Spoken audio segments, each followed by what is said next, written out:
Buenas tardes o buenas noches. Gracias por vuestra asistencia, porque sin público la comunicación no tiene sentido. El evento que nos reúne hoy aquí es para celebrar los logros que la mujer ha ido consiguiendo a través del tiempo y mostrar la capacidad que tenemos todos para adaptarnos y progresar, si mantenemos la confianza en nosotros mismos.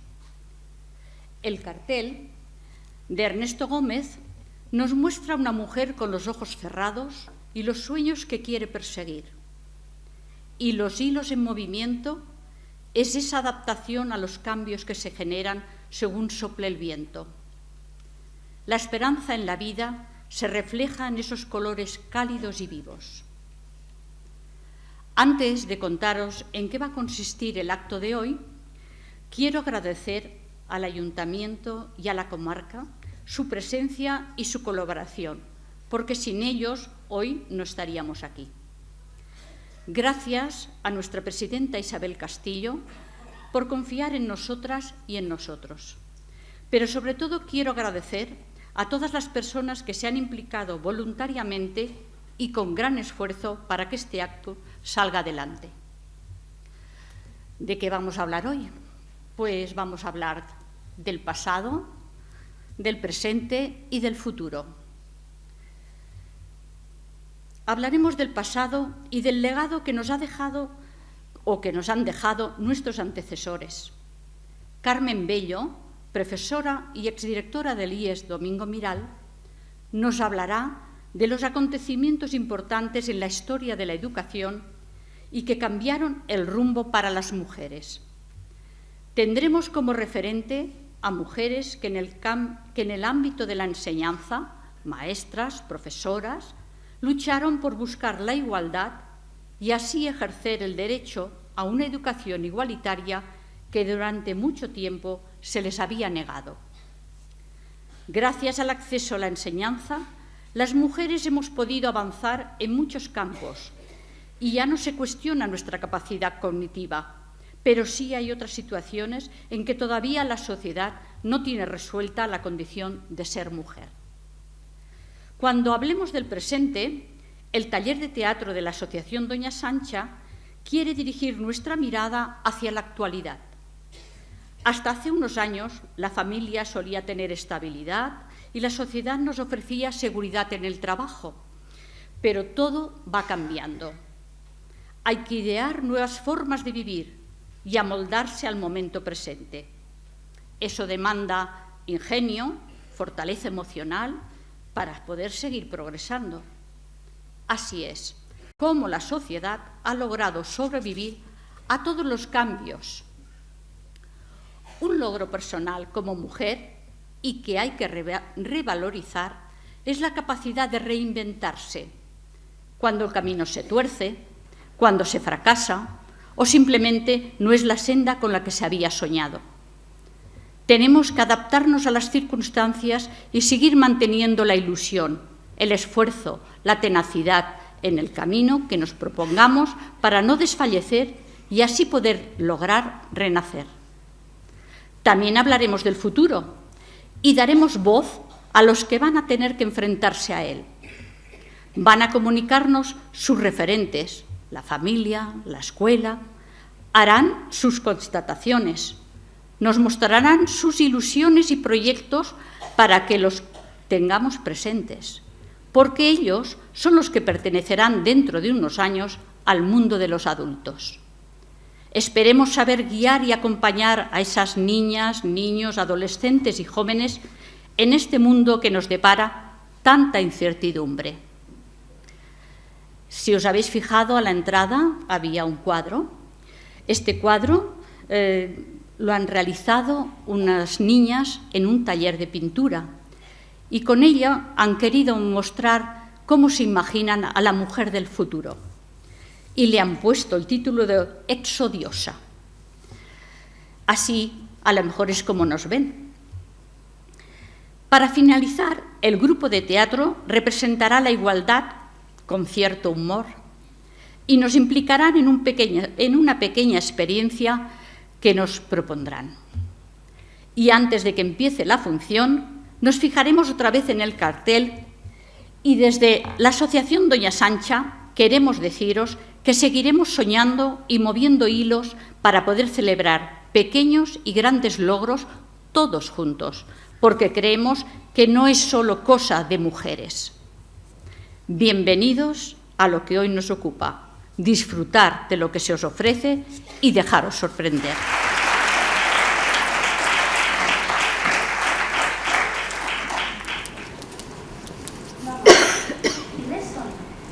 Pues son mujeres que abrieron camino, mujeres maestras y profesoras. Ellas con su lucha permitieron que ahora tú tengas el derecho a aprender, a leer, a pensar por ti misma. ¿Y antes no podíamos? Pues no siempre fue así, ¿verdad? Porque había muchas niñas que no tenían el acceso a la educación, pero no por eso se dieron por vencidas, ¿eh? ¿Y qué hicieron? Pues cambiaron la historia, con esfuerzo y con valentía, y nos dejaron un legado que no debemos olvidar. Jo, ¿cómo me hubiera gustado conocerlas? Pues sí, Vega, pero ahora en persona ya no podemos. Pero mira, podemos hacer una cosa. Podemos intentar hacer un viaje en el tiempo para acercarnos más a ellas y conocerlas un poquito mejor. ¿Te parece? Vale.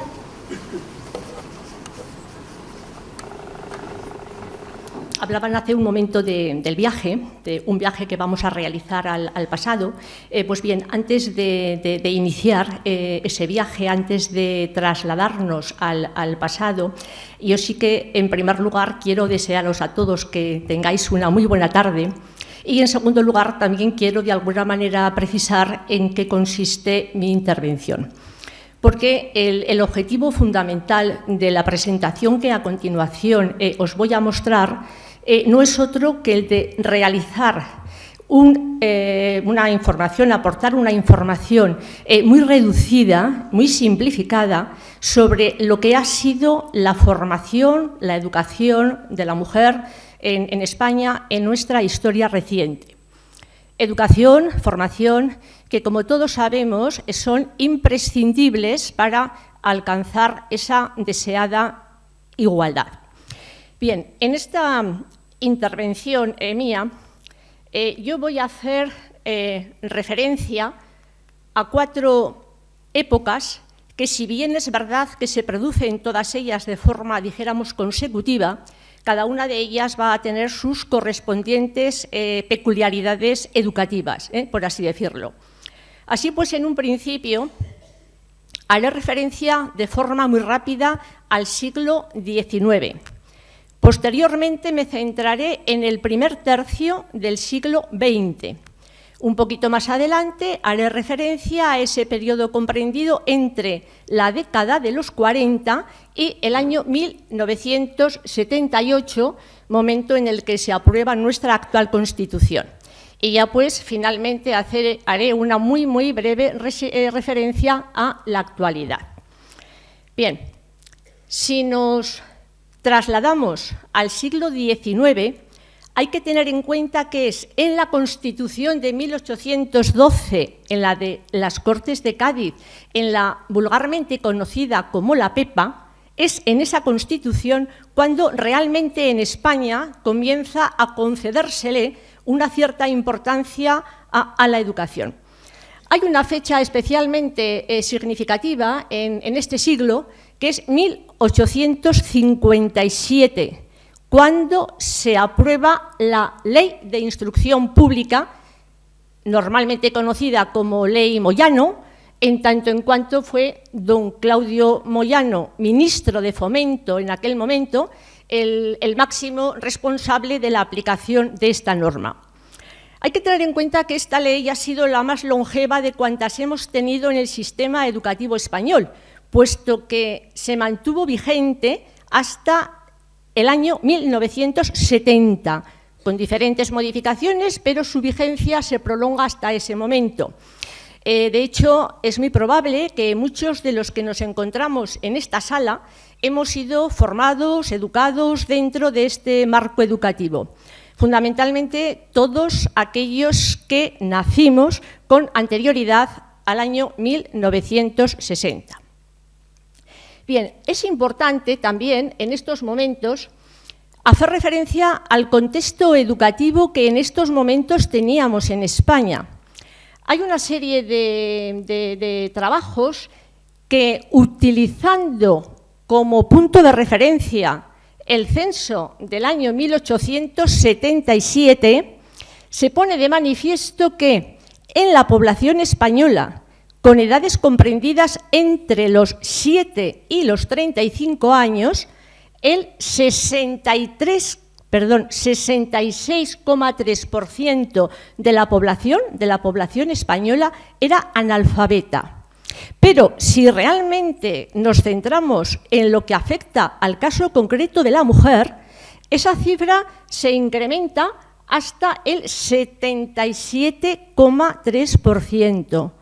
Daros cuenta que esto, en definitiva, lo que quiere decir es que de cada 10 mujeres con edades comprendidas, repito, entre los 7 y los 35 años, de cada 10, prácticamente 8 eran analfabetas. Es decir, no sabían ni leer ni escribir. Claro, evidentemente esta ley, la ley Moyano, supuso un avance significativo en la enseñanza en general y en la de las mujeres en particular. Y de hecho consiguió logros importantes tanto en la formación de las niñas como en la formación de las maestras. Sí que conviene señalar que esta ley, desde luego, no equiparó la situación de unas y de otros, pero es que tampoco estaba en el propio espíritu de la ley. Recordamos simplemente el panorama educativo que teníamos en estos momentos en España. Dijéramos que había 3 niveles educativos. Había una primera enseñanza destinada a niños, niñas con edades comprendidas entre los 6 y los 9 años. Se impartía en las escuelas que eran de competencia municipal. Había también una enseñanza llamada en aquel momento media, que se impartía en los institutos de bachillerato y en las escuelas normales de magisterio y que, dijéramos, eran gestionadas a nivel provincial. Y finalmente estaba la enseñanza superior, que se impartía evidentemente en las universidades y que era de competencia exclusivamente estatal. Bien, si volvemos a la ley Moyano, procede señalar que ya en aquellos momentos la formación en primera enseñanza y en segunda enseñanza entre niños y niñas era sustancialmente distinta, puesto que mientras en el caso de los niños había asignaturas relacionadas con temas como la agricultura, industria, comercio, etcétera, etcétera, en el caso de las niñas, el grueso, dijéramos, de su presencia en las escuelas estaba destinado a lo que la propia norma denominaba labores propias del sexo, elementos de dibujo aplicados a esas labores y ligeras nociones de higiene doméstica. Pero claro, debemos tener en cuenta que en esta época el hombre estaba formado, educado para el trabajo, para realizar una actividad pública, mientras que en el caso de la mujer su formación tenía que ir en todo caso destinada al hogar, a lo que podemos denominar un espacio privado. De la ley Moyano podemos apuntar como algo especialmente, dijéramos, positivo, que reguló la creación de las escuelas normales de maestras y al mismo tiempo incrementó de forma significativa el número de ellas que se fueron creando en la práctica totalidad de las capitales de provincia. Fijaos que esta Escuela Normal de Maestras Central del Reino, la primera, data de 1858. 30 años antes ya había centros específicos destinados a la formación de los maestros. También es importante reseñar que la formación de maestros y maestras era ligeramente distinta. En el caso de las maestras había, dijéramos, un peso de materias relacionadas con lo que son las tareas domésticas, en detrimento de otras asignaturas que podríamos decir tendrían un mayor componente intelectual. Además, en esta época, lo que se le exigía a la maestra para ejercer su trabajo era sensiblemente inferior a lo que se le exigía al maestro, y su retribución económica también era significativamente inferior. En este caso concreto estamos hablando de una tercera parte menos el sueldo de la maestra respecto a la del maestro. Tendríamos que esperar al año 1883 a conseguir la equiparación salarial entre maestros y maestras, algo que se debe al que en aquel momento era ministro de Fomento, José Luis Albareda. Bien, también es importante que tengamos en cuenta que en esta época no se concebía la presencia de la mujer ni en la enseñanza media ni en la enseñanza superior. En tanto en cuanto la mujer se tenía que responsabilizar fundamentalmente de las tareas domésticas, en aquel momento se pensaba que no exigía esa tarea una formación académica específica. En el caso de la universidad, conviene señalar que es en el año 1868 cuando unas muy pocas mujeres españolas acceden a la universidad, pero con el permiso, con la autorización, con el permiso, bien digo, de la correspondiente autoridad académica.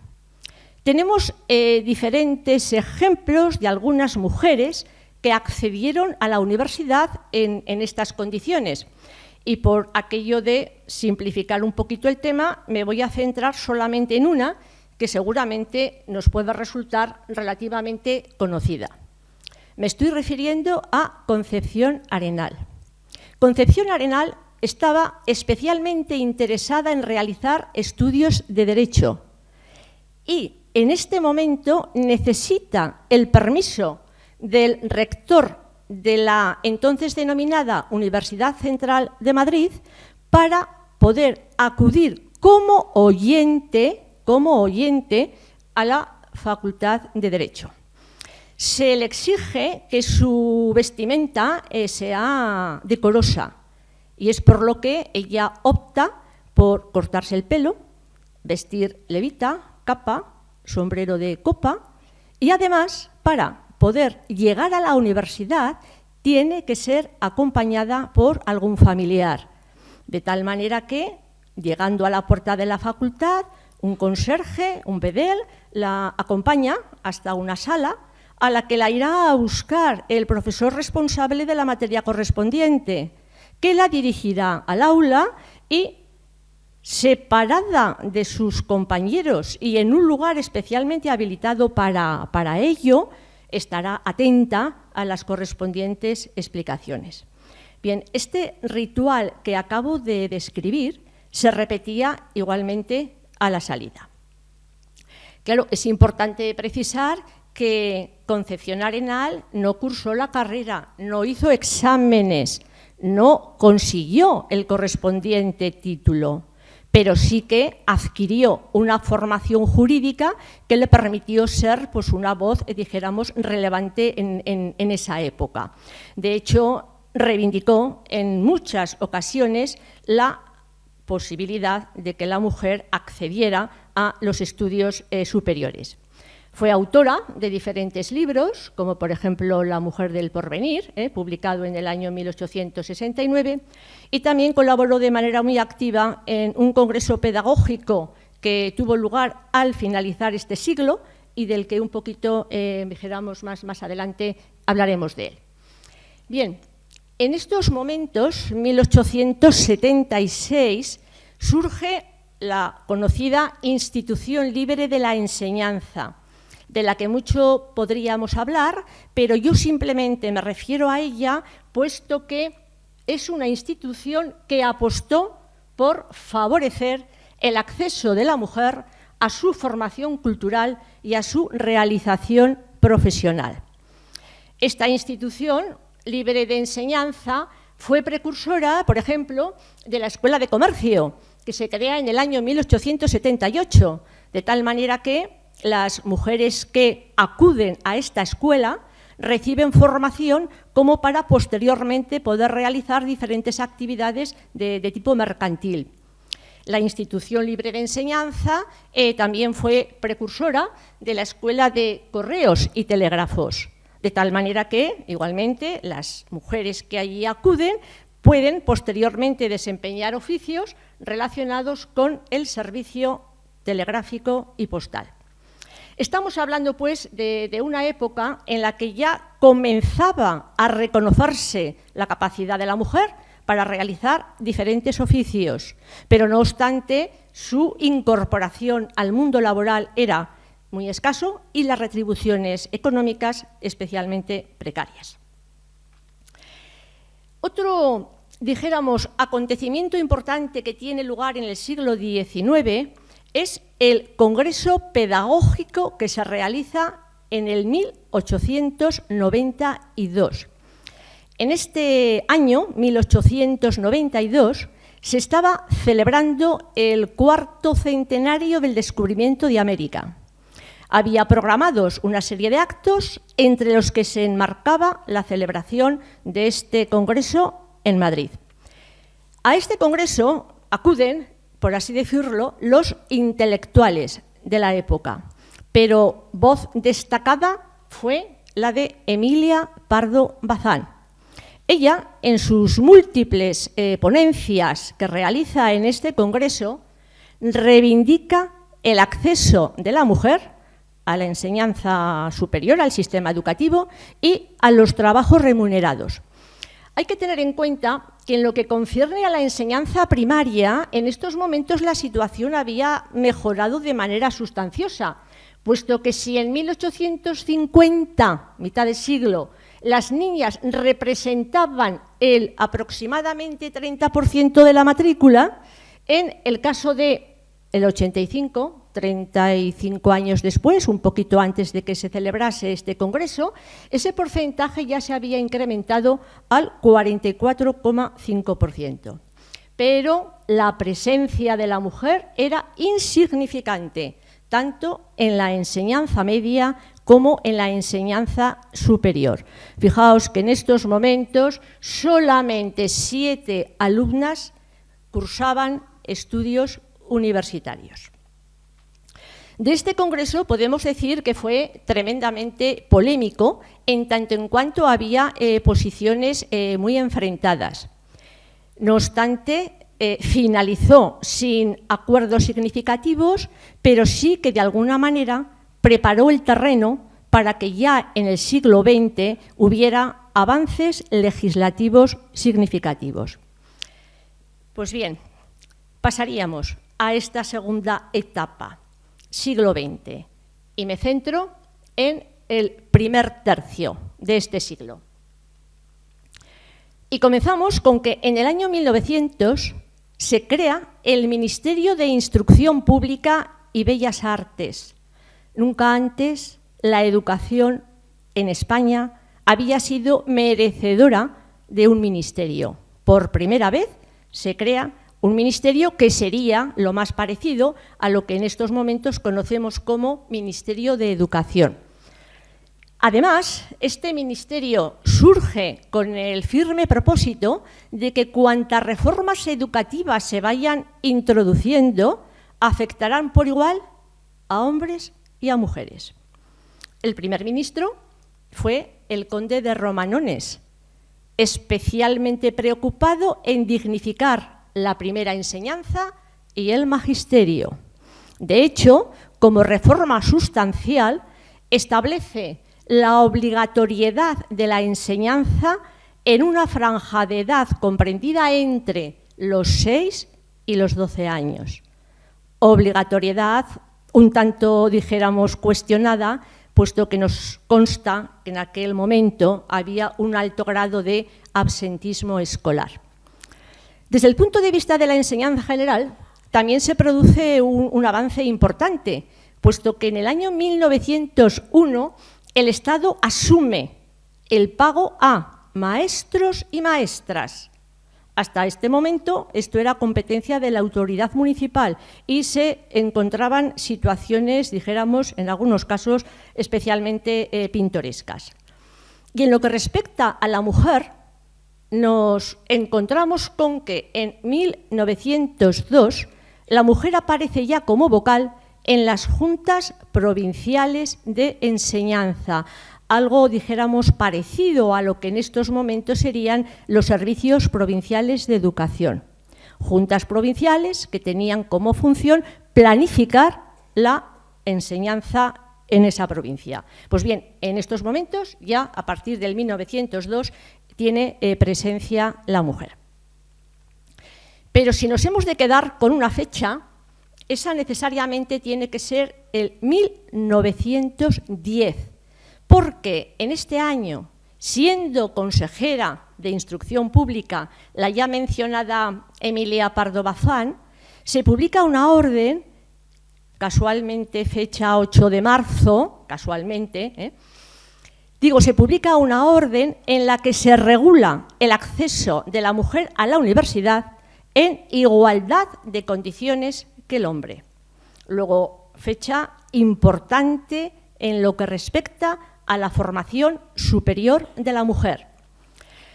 Nos puede parecer pronto, nos puede parecer tarde, simplemente como, dijéramos, datos que nos puedan servir de referencia, podemos señalar que este derecho, el del acceso de la mujer a la universidad, ya estaba regulado tanto en la Universidad de París como en la Universidad de Zúrich desde el año 1850, 60 años antes. Sin embargo, otras universidades, como por ejemplo la prestigiosa de Cambridge, regula este derecho en el año 1943. Pero en cualquier caso, orden del 8 de marzo de 1910, fundamental para lo que supuso el acceso de la mujer a la universidad. Y en estos momentos, en la universidad había 36 universitarias que ya habían finalizado su licenciatura. Recordemos que hasta ese momento las mujeres podían acceder, pero necesitaban la correspondiente autorización del rector universitario. Bueno, pues aquí aportamos una pionera, una de las primeras mujeres licenciadas en España. Me estoy refiriendo a Donaciana Cano Iriarte, y la nombro porque aun cuando ella nace en Santoña, la práctica totalidad de su vida profesional la desempeña en Huesca, como profesora de matemáticas en el Instituto Ramón y Cajal, durante 40 años, hasta su jubilación, razón por la que cabe la posibilidad de que aquellos que tengáis algún vínculo con Huesca es muy probable que la hubieseis conocido o que al menos la hubieseis oído nombrar. Fijaos que en el año 1915 es la primera y única alumna en la Facultad de Ciencias de la Universidad de Zaragoza y en el año 1919 se convierte en la primera licenciada. Bien, a partir de este momento comienzan a crearse una serie de instituciones que pretenden completar la formación profesional de la mujer. Podemos hablar de la Escuela de Estudios Superiores de Magisterio, en donde la mujer que accede puede posteriormente desempeñar la función de profesora en las escuelas normales o poder acceder al puesto de inspección educativa. Las primeras inspectoras educativas corresponden al año 1913. En estos años se regulan también una serie de títulos eminentemente femeninos. Por ejemplo, en el 1910, el título de taquigrafía y mecanografía. En el año 1915-17, porque no hay en todas las fuentes coincidencia con la fecha, el título de enfermera. Y quiero también hacer referencia a 1907, porque en este momento se crea la Junta de Ampliación de Estudios e Investigaciones Científicas. institución de la que mucho podríamos hablar, pero que en estos momentos simplemente la nombro porque fue una institución que contribuyó a la formación de las primeras científicas españolas. Además, la Junta de Ampliación de Estudios tenía un sistema de becas, de lo que entonces se denominaban pensiones, de manera que algunas de estas mujeres pudieron completar su formación científica en prestigiosas universidades europeas. Es decir, tenemos aquí ya en los años 20 del siglo pasado las primeras becas Erasmus. Y quiero referirme, en este caso, a otras 3 pioneras. En este caso, las 3 primeras doctoras de la Facultad de Ciencias de la Universidad de Zaragoza.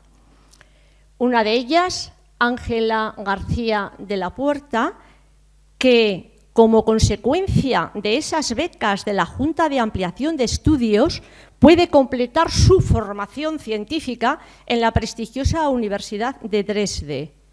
Y la traigo también hoy aquí porque tras esa formación científica dedica su vida a la enseñanza, en concreto en el Instituto de Bachillerato, entonces femenino, Miguel Servet de Zaragoza, siendo la primera catedrática en España de Física y Química.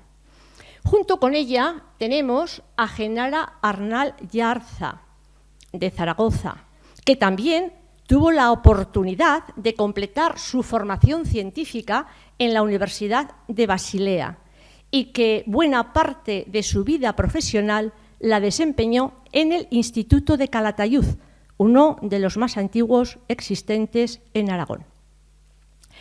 Y antes de pasar a describir la situación de nuestra tercera protagonista, quiero precisar lo siguiente, porque el acceso a la enseñanza universitaria en estos momentos no era solo cuestión de género, era también cuestión de clase, porque solo aquellas familias que tenían una determinada situación socioeconómica cultural podían plantearse la posibilidad de enviar a sus hijos, fundamentalmente a sus hijos, a la universidad.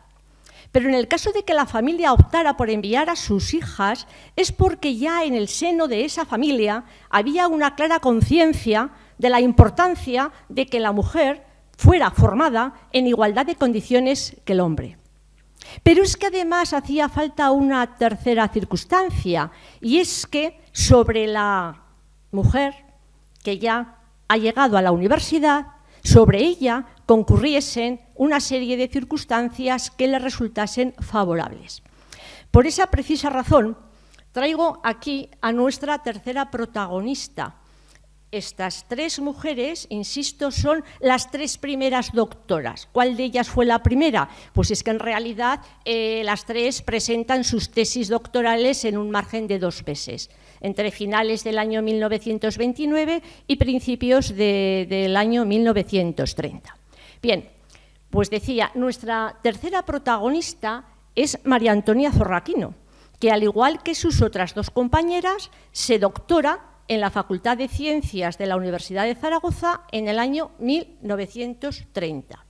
Pero un poquito más tarde, en el año 31, contrae matrimonio con don Juan Martín Sauras, en aquel momento catedrático de Química Inorgánica, y es él, su marido, el que no consideró apropiado que su mujer trabajase fuera de casa. Nunca ejerció la profesión. Y esto que estoy manifestando de forma tajante queda recogido en una publicación que la doctora en Historia de la Ciencia, Carmen Magallón, realiza en el año 1991 cuando trata el tema de la incorporación de las mujeres a las carreras científicas. Y ahí precisamente en ese documento se dice, en palabras de María Antonia, me hubiera encantado, pero mi marido no me dejó. En aquella época el trabajo de la mujer fuera de casa suponía un menoscabo para el hombre. Bien, esta era la situación que teníamos en aquel momento. Estamos ya llegando al final de este primer tercio del... Perdón, que nos hemos ido, perdón. Estamos aquí. Digo, llegamos al final de este primer tercio del siglo XX y la conclusión que podemos realizar es la que tenemos recogida ahí. Hombre, hay una mejora significativa en tanto en cuanto hay una disminución importante del analfabetismo femenino. Disminución importante, pero todavía estamos con un porcentaje del 47,5%. De cada 10 mujeres, prácticamente 5 todavía no saben ni leer ni escribir. Y si cogemos el otro extremo del ámbito educativo, pues vamos observando un progresivo incremento de la presencia de la mujer en la universidad. Pero es importante también que tengamos en cuenta el contexto histórico que se está viviendo en estos momentos, donde ya la mujer en España tiene, dijéramos, adquiridos una serie de derechos. Tengamos en cuenta que en 1931 tenemos a las 3 primeras diputadas en Cortes Generales. Estamos hablando de Clara Campoamor, estamos hablando de Victoria Kent y estamos hablando de Margarita Nelken. Es decir, desde el punto de vista legislativo, avance significativo, pero la realidad era totalmente distinta. Por eso, finalizo esta diapositiva poniendo de manifiesto que hay un claro divorcio entre la legislación y la realidad. Por lo tanto, todavía quedaba mucho por hacer. Y seguimos avanzando en el tiempo. Y hay que tener en cuenta que tras una lamentable y trágica guerra civil se produjo un retroceso significativo en todos los aspectos, como no podría ser de otra forma tras un conflicto bélico, en todos los aspectos del que evidentemente no queda excluido el ámbito educativo. Sí que también conviene precisar que en términos legales la mujer en ningún momento vio limitado su acceso a la educación. Pero estamos hablando de una época en la que la formación de la mujer vino, en este momento, especialmente condicionada por la Iglesia y por la sección femenina. Claro, de la sección femenina también podríamos hablar mucho, porque no cabe duda que contribuyó a disminuir el grado de analfabetismo, sobre todo entre las mujeres del medio rural, a través de sus cátedras ambulantes, sus escuelas del hogar, etcétera, etcétera. Pero el lema de la sección femenina, ahí lo tenemos recogido: mujeres para Dios, para la patria y para el hogar. Y es por lo que durante toda esta época, toda la formación, no toda, buena parte de la formación va destinada a hacer de la mujer una buena madre y una buena esposa. Y aquí tendríamos pues diferentes publicaciones en las que de alguna manera se incide en esta idea. Si nos vamos a los años 40, conviene también señalar que tanto en la primera enseñanza como en la enseñanza media surgen una serie de asignaturas, que muchos de nosotros recordaremos, con contenidos claramente diferenciados entre el hombre y la mujer. Estamos hablando de la formación del espíritu nacional, de la educación física y deportiva, de la música y de aquella que era exclusivamente femenina, la conocida como labores y enseñanzas del hogar. En el caso concreto, por mencionar una de estas asignaturas, podemos centrarnos en lo que en aquel momento denominábamos gimnasia, de tal manera que en el caso de las alumnas lo que normalmente se realizaba dentro de esa clase eran una serie de tablas repetitivas, monótonas, como consecuencia del papel que se le atribuía en aquel momento a la mujer. A la mujer se le consideraba frágil y delicada y por lo tanto el tipo de actividad a realizar era esta. Y aquí os muestro lo que era un libro de texto de esta asignatura que habitualmente denominábamos gimnasia, en el que de manera gráfica aparecen esas tablas repetitivas que con frecuencia realizábamos en aquellas clases. Sin embargo, en el caso del hombre, fuerte y vigoroso, se planteaban actividades de naturaleza totalmente distinta. Claro, también había una asignatura, ya digo, exclusivamente femenina, impartida por responsables de la sección femenina, en la que se transmitían conocimientos relacionados con la economía doméstica, la puericultura, labores, etcétera, etcétera. Algunos de la sala seguro que recuerdan esta situación que en estos momentos yo estoy describiendo. Si nos referimos a los libros de texto, también es importante precisar que los estereotipos de hombres y mujeres totalmente alejados de la igualdad y con muy pocos referentes femeninos. En todo caso, en un momento determinado aparecía Isabel la Católica, Santa Teresa de Jesús, pero muy pocos referentes femeninos. Y aquí os muestro pues, los libros con los que habitualmente se trabajaba en las diferentes escuelas. Parvulito, para la enseñanza, dijéramos, infantil, y ya las correspondientes enciclopedias de primero, segundo y tercer grado. Años 50, todavía hay mucha diferencia entre la formación de alumnos y alumnas, pero ya comienzan a surgir una serie de títulos exclusivamente femeninos que por lo menos facilitan el acceso de la mujer a determinadas profesiones. Estaríamos hablando de una formación profesional exclusivamente femenina y de un bachillerato laboral femenino, en donde, dijéramos, los títulos conseguidos estaban relacionados con el área textil, con el cuidado de alimentos, con algún aspecto de cosmética, etcétera, etcétera.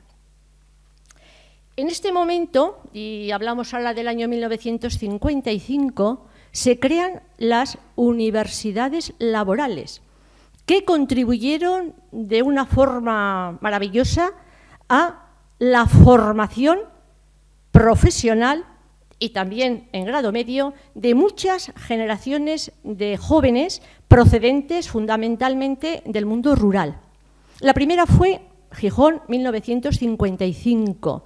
Pero a partir de ese momento se crean hasta un total de 22, repartidas por toda la geografía española, en Cheste, Alcalá de Henares, en Eibar, en Zamora, en Sevilla, etcétera, etcétera.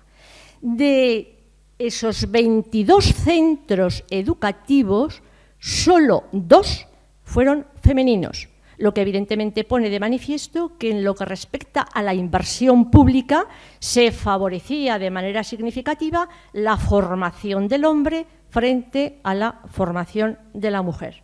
Solo, ya digo, 2 universidades laborales femeninas, Cáceres y Zaragoza. Ahí mostramos una fotografía de la Universidad Laboral de Zaragoza que lamentablemente fue demolida hace escasamente unos meses. Si nos trasladamos a la década de los 60, lo que en estos momentos conviene quizás resaltar es que se generaliza la construcción de institutos de bachillerato mixtos, lo que de alguna manera contribuye a facilitar el acceso de la mujer a la enseñanza media. Y aquí precisamente en Jaca tenemos el claro ejemplo de la construcción, inauguración en el año 1961 del Instituto de Bachillerato Domingo Miral. Rápidamente pasamos a la década de los 70 y ahí ya nos encontramos con que en el año 1970 desaparece la ley Moyano, aparece la Ley General de Educación, o Ley de Villar-Palasí, para que nos entendamos, la ley de la EGB y del BUP, y ahí ya en ese libro blanco del año 1969 se habla de igualdad de oportunidades en educación para ambos sexos. Sin embargo, en esta época, finales de los 60, principios de los 70, todavía la presencia de la mujer en la universidad era muy escasa, y más si cabe en las facultades de ciencias. Y expongo esta fotografía porque es especialmente representativa de la situación que estamos describiendo. Aquí tenemos al completo el Departamento de Física Fundamental, y de nuevo me refiero a la Facultad de Ciencias de la Universidad de Zaragoza, y ahí podemos apreciar que entre los 20 componentes del departamento solo hay 3 mujeres. Y entre esas 3 me quiero centrar o fijar en estas 2. La que tenemos dentro del óvalo, colocada a vuestra izquierda, es una joven doctora en ciencias físicas, doña Josefa Izuel, nuestra apreciada y entrañable Marifí, que evidentemente fue una auténtica pionera, en tanto en cuanto es la primera mujer que accede por oposición al cuerpo de profesores agregados de universidad en el área de físicas. Es la primera mujer en presidir la Sociedad Española de Óptica y es miembro activo en la Sociedad Española de Mujeres Científicas y Tecnólogas. Luego, hoy que estamos hablando de las pioneras, tenemos un recuerdo muy especial para esta ilustre jacetana. Y esta Marifí Izuel la vemos acompañada a su derecha de otra joven doctora, también en ciencias físicas, que también de alguna manera está vinculada con Jaca, puesto que en tanto su salud se lo ha permitido, todos sus periodos vacacionales los ha pasado con nosotros. Me estoy refiriendo también a la doctora Carmen Cuevas. Pues bien, os decía que esta fotografía resulta especialmente representativa de la situación que se estaba viviendo en aquel momento. Si de 20 componentes tenemos solamente 3 doctoras, el porcentaje pues estaría en aproximadamente el 15%. Bien, años 70, avances significativos en lo que respecta a la incorporación de la mujer al sistema educativo. Fijaos, en la enseñanza primaria, hablamos de matrícula, la mitad. En la enseñanza media ya estamos con un porcentaje que se aproxima a la mitad, 45%. Y donde todavía estamos, pues dijéramos un poco muy por debajo de la media, es en la presencia en la universidad, en donde ese porcentaje solamente es del 26%. 1978, Constitución española, la que en estos momentos tenemos vigente, y en su artículo 27 está ya perfectamente reconocido el derecho que todos y todas tenemos a la educación. Por lo tanto, y evidentemente quiero ir ya terminando, el derecho en estos momentos lo tenemos totalmente reconocido. La mujer en estos momentos no tiene ningún inconveniente legal para acceder donde ella considere que le conviene llegar. Ahora bien, ¿tenemos motivos para el optimismo? Aquí ya tendríamos que, dijéramos, analizar diferentes situaciones, pero yo claramente me pronuncio como que sí. Sí que tenemos en estos momentos motivos para el optimismo. Y en esta última diapositiva os quiero mostrar unos datos que necesitarían de un análisis muy detallado, pero me limito simplemente a exponerlos para que cada uno saque sus correspondientes conclusiones. Me gusta utilizar como ejemplo el acceso a la carrera judicial, que en España se regula en el año 1966. Nunca antes una mujer por oposición podía acceder a este puesto de trabajo. La primera mujer juez data del año 1977. En estos momentos, 2024, datos facilitados por el Consejo del Poder Judicial, el 57,2% de mujeres configuran el Poder Judicial. Otros datos, en este caso proporcionados por el Ministerio de Educación y Formación Profesional, y son datos referidos al curso 21-22, tampoco lo tenemos especialmente alejado en el tiempo. Y los datos que aportamos en esta tabla son datos de matrícula, de manera que en todos aquellos títulos relacionados con la educación, en estos momentos, de cada 10 matriculados, prácticamente 8 son mujeres. En el campo de la salud, medicina, enfermería, farmacia, veterinaria, etcétera, etcétera, de cada 10 matriculados, 7 son mujeres.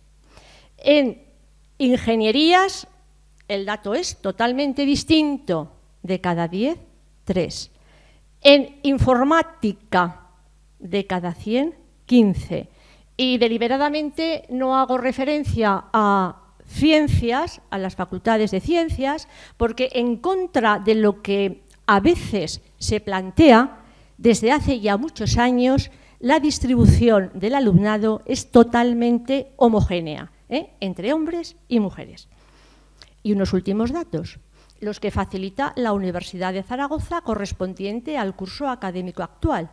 En estos momentos, el 54% de los matriculados en la Universidad de Zaragoza son mujeres. Solo el 30% tienen la condición de catedráticos. Repito, datos objetivos que merecerían un análisis muy detallado, pero que por razones obvias no voy a entrar.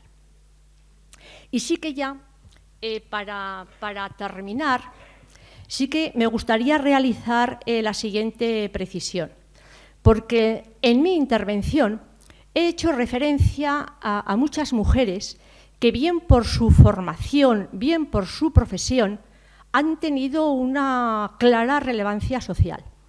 Pero bajo ningún concepto, creo yo, nos debemos olvidar de todas aquellas otras mujeres, entre las que seguramente se pueden encontrar muchas de nuestras madres, de nuestras abuelas, que en un ámbito totalmente doméstico, totalmente familiar, creyeron en nosotras, en sus hijas, en sus nietas.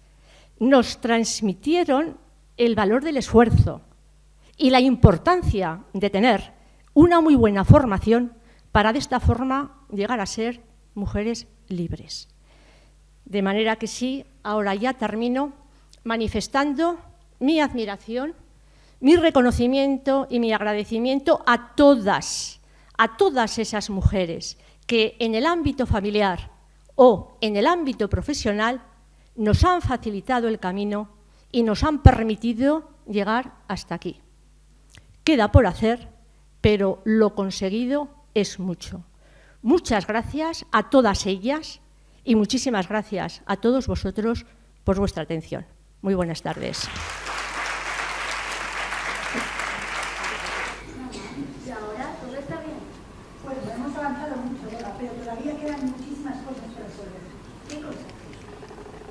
A ver, la sociedad cambia y es verdad que las mujeres ahora podemos hacer muchas más cosas que las mujeres de antes, pero todavía quedan desigualdades, momentos delicados, caminos por recorrer. ¿Y qué podemos hacer?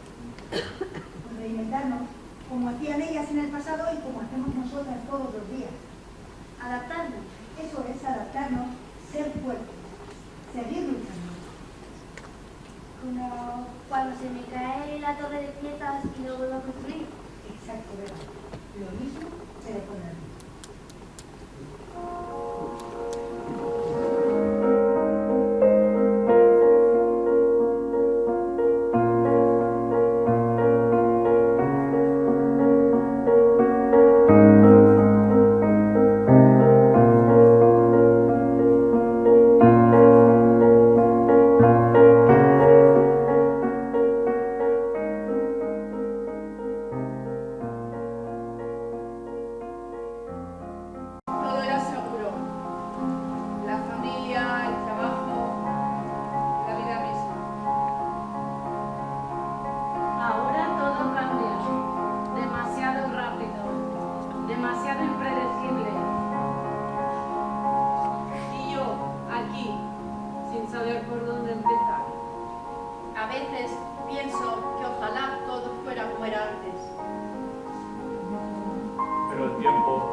vuestro momento.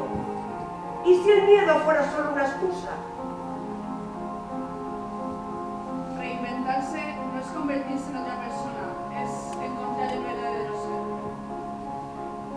Pero cambiar asusta, es caminar sin mapa. Pero, ¿y si el mapa lo fuéramos dibujando sobre la marcha? Si no avanzamos, nos quedamos atrapados. Si no avanzamos, no somos.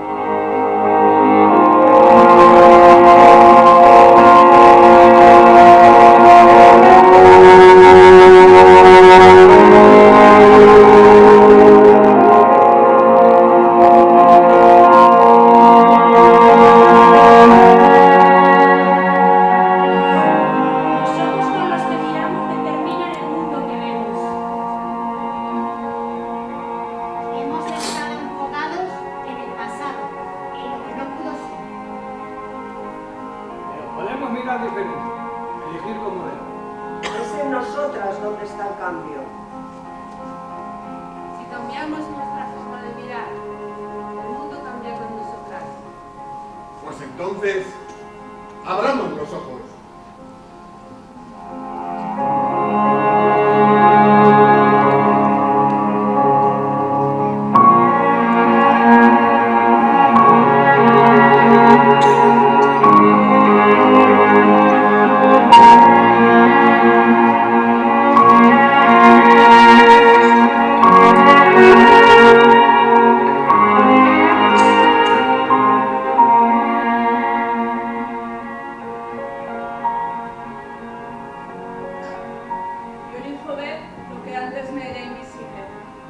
Elijo ser valiente. Y yo, aprender de cada caída. Elijo mi destino, aunque no vea el camino. Elijo caminar hacia adelante. Elijo confiar. Elijo no rendirme. Elijo el amor propio. Elijo construir con lo que tengo. Elijo vivir plenamente. No vivir en el miedo.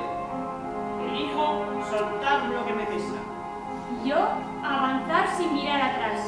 Elijo encontrar oportunidades en el cambio. Elijo ver con nuevos ojos. Elijo descubrir mi verdadero ser. Elijo reinventarme. Y yo, y yo, y yo, y yo. Y yo.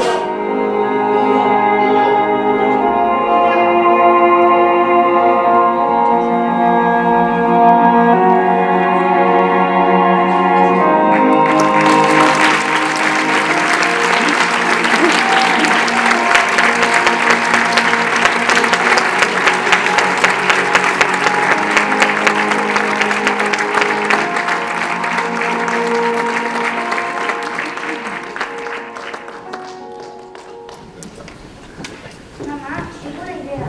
Así, cuéntame. Si en el pasado aprendimos a luchar, en el presente nos inventamos, entonces el futuro lo podemos imaginar como queramos. Pues claro que sí, Vega, querer es poder. Pues yo quiero un mundo donde nadie tenga que pelear por ser quien es. Eso está muy bien, Vega, pero tenemos que seguir avanzando. ¿Se te ocurre alguna forma de realizar? Claro, muy fácil. Escuchándonos a nosotras. Nosotras somos quien vamos a vivir. Nosotras os contaremos nuestros sueños, nuestras necesidades. Eso está bien. ¿Y los adultos cómo os podemos ayudar? Pues caminando con nosotras, acompañándonos. Bien, pues entonces vamos a escucharos y a celebrar juntas vuestros logros. Eso, celebremos juntas y juntos.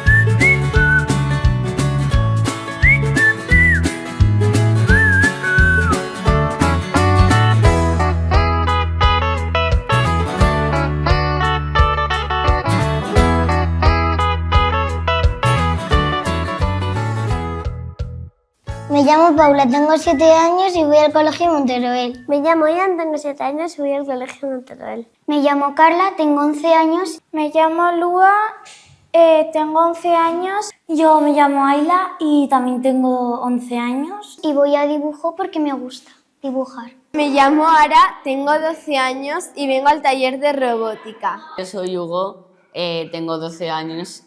Vengo porque el tema de la tecnología me interesa mucho. Hola, me llamo Bruno, tengo 12 años. Me llamo Víctor Dieste, tengo 13 años. Hola, me llamo Celia y tengo 9 años. Vengo al taller de música de Susana porque me encanta tocar la guitarra y me lo paso súper bien.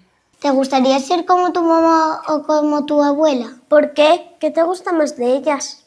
Sí, a mí me gustaría ser como mi madre porque es como un ejemplo para mí y cuando nos dice que hay que hacer las cosas, las hace y nunca se rinde. Es muy trabajadora, aunque no me querría dedicar a lo mismo que ella. Que parece que tiene un superpoder porque siempre tiene como tarea multiusos, no sé. A mí me gustaría ser como mi abuela y mi madre a la vez porque han conseguido sus sueños. ¿A quién admiras como mujer? ¿Por qué? ¿Qué te gusta de esa persona? Yo admiro a mi madre porque siempre nos está apoyando a todos y siempre saca lo mejor de todo el mundo. Yo admiro a mi madre porque la quiero mucho. También a mi madre porque nos reímos un montón y aunque hacemos muchas bromas ahí de llamarnos, no sé, tonto y tonta, pues seguimos queriéndonos mucho.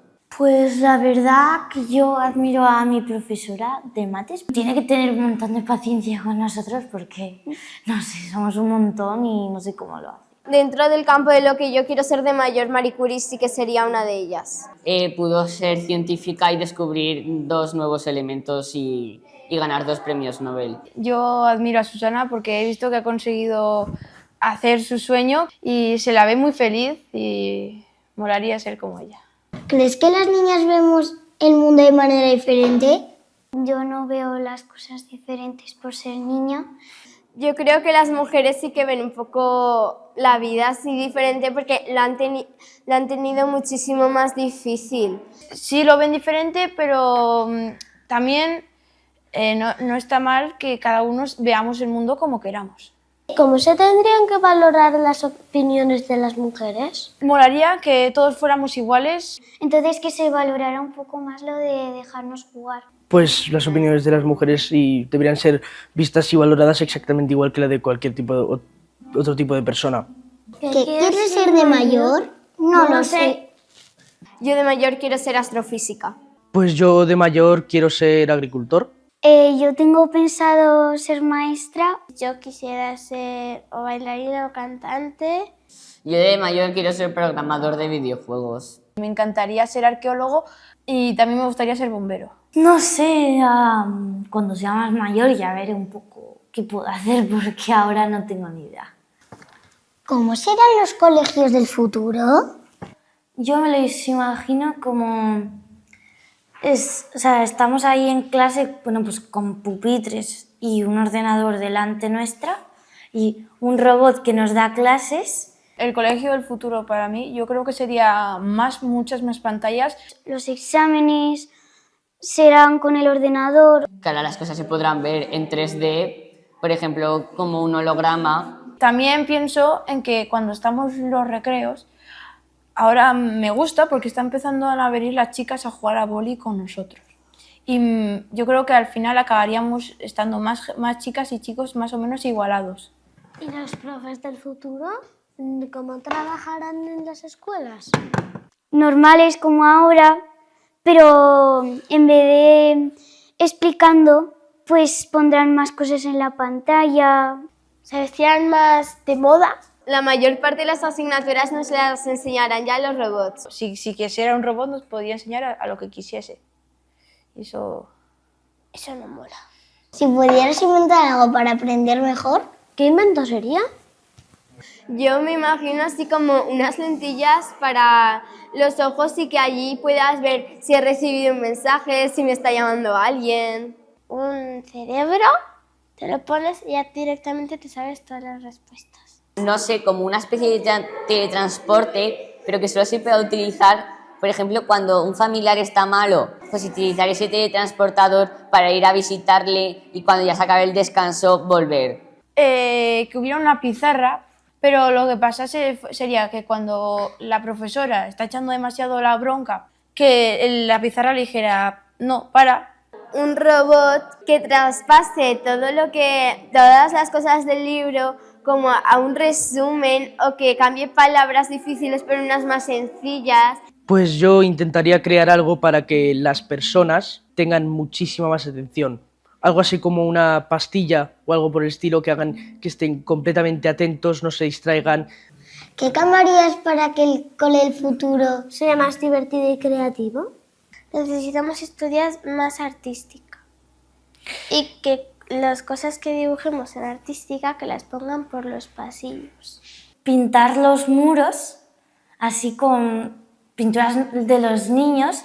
Sí, me gustaría que hubiese una asignatura que fuera robótica porque se aprenden muchas cosas, sobre todo tecnología. Yo lo que haría sería poner una máquina a la entrada en mi caso, del instituto, y que todos los niños o niñas fueran con más felicidad al instituto y con ganas de aprender pues a todo lo que quieran.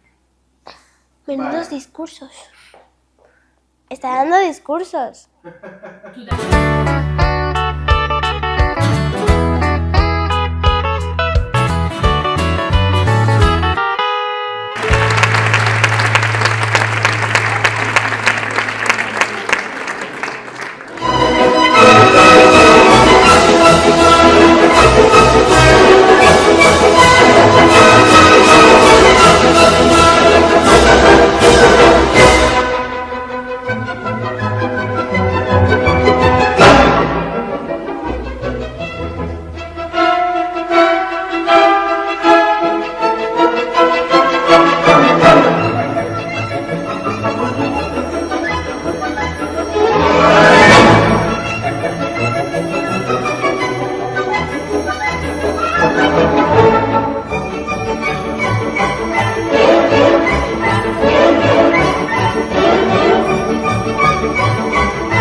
Unos dicen que somos iguales, otros dicen que no somos iguales, que no nos entendemos, que nos separan brechas y techos de cristal, que nacimos diferentes y viviremos diferentes.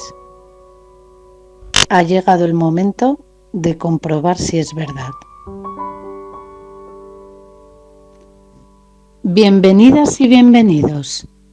Vamos a asistir a una interpretación libre, colectiva y espontánea, acompañados por el grupo de teatro Doña Sancha. Vamos a participar en una experiencia de carácter social. Actores, actrices, por favor, dad un paso al frente si estáis de acuerdo con las afirmaciones que escucharéis a continuación.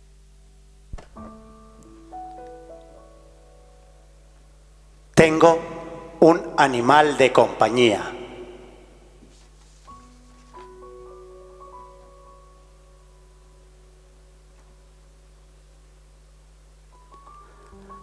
Me encanta sentir el viento en la cara.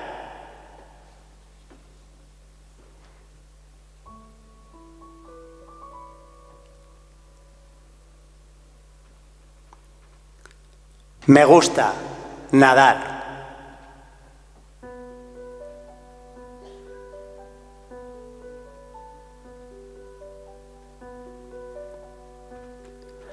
Alguna vez me han dicho, cocinas muy bien para ser un hombre.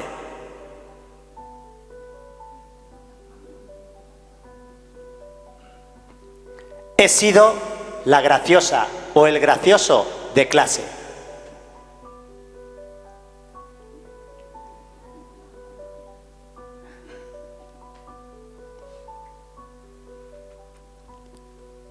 Alguna vez me han dejado entrar gratis en una discoteca por ser hombre.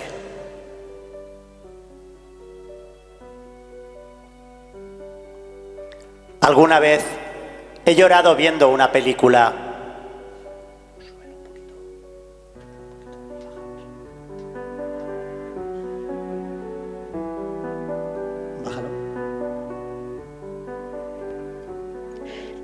Queremos ampliar la experiencia al público asistente.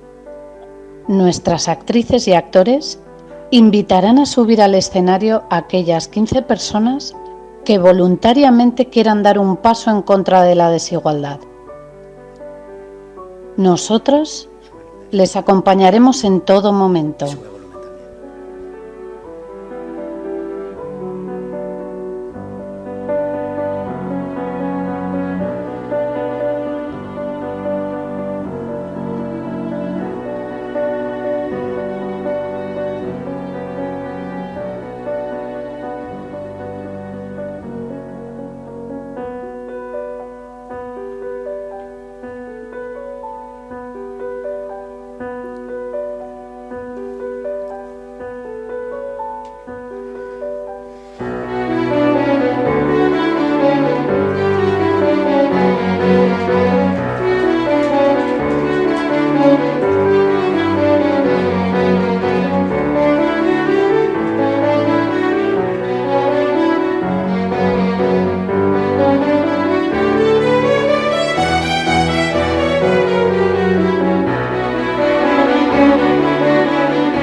Vivo en Jaca.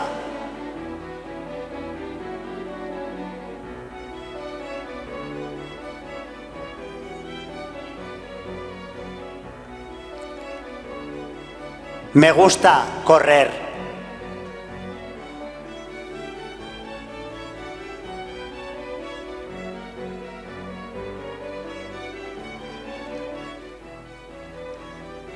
Alguna vez me han dicho que voy provocando a las chicas por llevar esa ropa tan corta.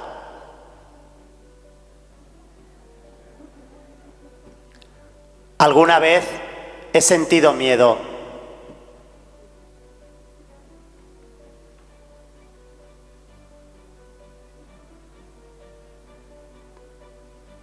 Alguna vez me han llamado señorito en lugar de señor.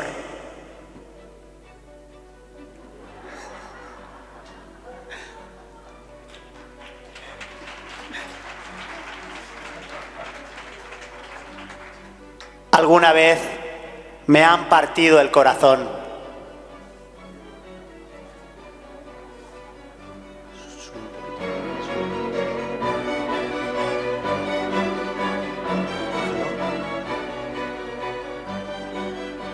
Por último, nos gustaría extender y compartir nuestra experiencia con todo el público asistente a este acto y que voluntariamente desee participar. Lo único que tendrá que hacer es levantarse de su butaca si se siente identificado con las afirmaciones que escuchará. Simplemente eso.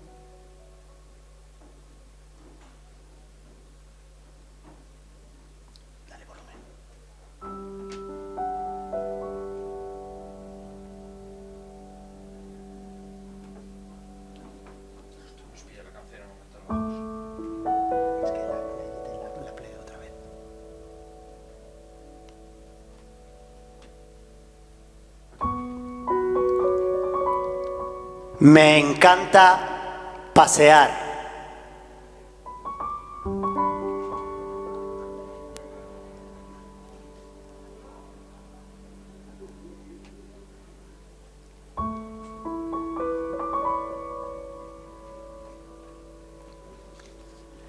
Alguna vez me han dicho, eres un hombre muy mayor, se te va a pasar el arroz.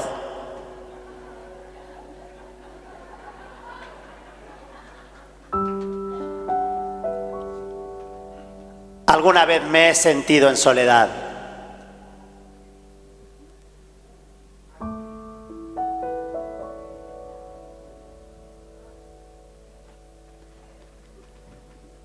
Soy una persona muy casera.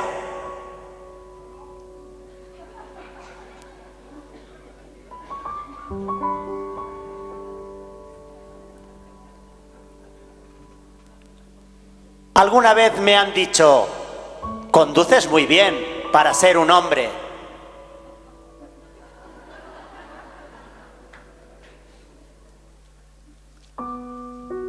Estoy enamorada o enamorado.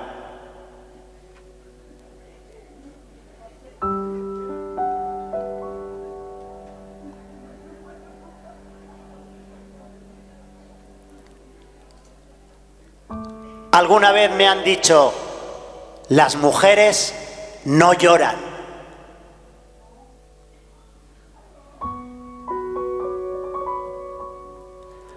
Intento ser mejor persona cada día.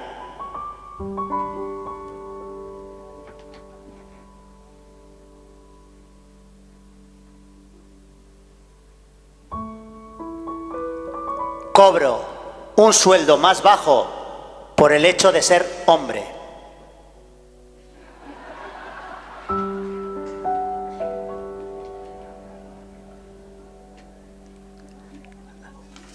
Deseo que algún día todas y todos seamos iguales en derechos y oportunidades.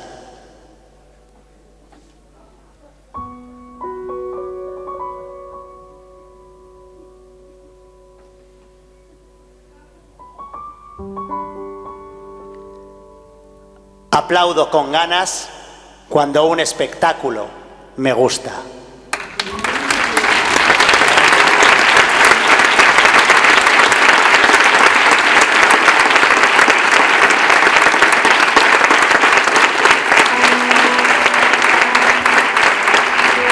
Somos personas, personas a las que les gustaría pasar más tiempo con los que quieren, personas que ríen y lloran, que comen y beben, que duermen y sueñan, personas que viven en sociedad y comparten deseos, derechos, obligaciones, personas que se han sentido discriminadas en algún momento por ser quienes son y sobre todo, personas que apoyan incondicionalmente a otras personas.